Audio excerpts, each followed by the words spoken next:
திண்டுக்கல் மாவட்டம் செம்பட்டி அருகே சாலையில் சென்று கொண்டிருந்த கார் ஓட்டுநரின் கட்டுப்பாட்டை இழந்து தரிகெட்டு ஓடியதுடன் சாலையிலிருந்து இறங்கி ஆட்டோ மீது மோதியதன் பதைபதைக்க வைக்கும் சிசிடிவி காட்சிகளானது வெளியாக இருக்கிறது. இதுகுறித்த விவரங்களுக்காக இணையவிருக்கிறார் எம்முடைய செய்தியாளர் ஜோதிகுமார்.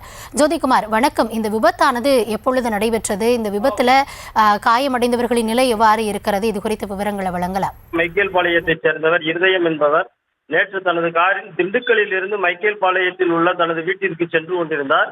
காரை இருதயமே ஓட்டி வந்த நிலையில் செம்பட்டி அருகே புதுகோடாங்கிப்பட்டி என்ற இடத்தில் இருதயத்தின் கட்டுப்பாட்டை இழந்து கார் தாறுமாறாக ஓடி சாலையின் ஓரத்தில் நின்றிருந்த ஆட்டோ மீது சினிமாவை மிஞ்சும் அளவிற்கு உருண்டு சென்று மோதியது.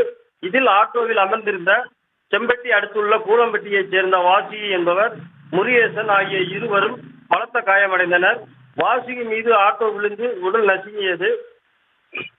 இதனை அடுத்து அப்பகுதியில் இருந்த பொதுமக்கள் உடனடியாக அவர்களை மீட்டு திண்டுக்கல் அரசு மருத்துவமனைக்கு அனுப்பி வைத்தனர். இதில் முருகேசன் பலத்த காயமடைந்ததால் மேல் சிகிச்சைக்காக மதுரை அரசு மருத்துவமனைக்கு அனுப்பி வைக்கப்பட்டுள்ளார். இதுகுறித்து செம்பட்டி போலீசார் வழக்கு பதிவு செய்து விசாரணை செய்து வருகின்றனர். ஆட்டோ மீது கார் மோதிய சிசிடிவி காட்சி தற்போது வெளியாகி பெரும் பரபரப்பை ஏற்படுத்தி வருகிறது. கௌதமி, விவரங்களுக்கு நன்றி ஜோதிகுமார். செய்திகளை உடனுக்குடனும் துல்லியமாகவும் தெரிந்து கொள்ள சப்ஸ்கிரைப் பண்ணுங்க.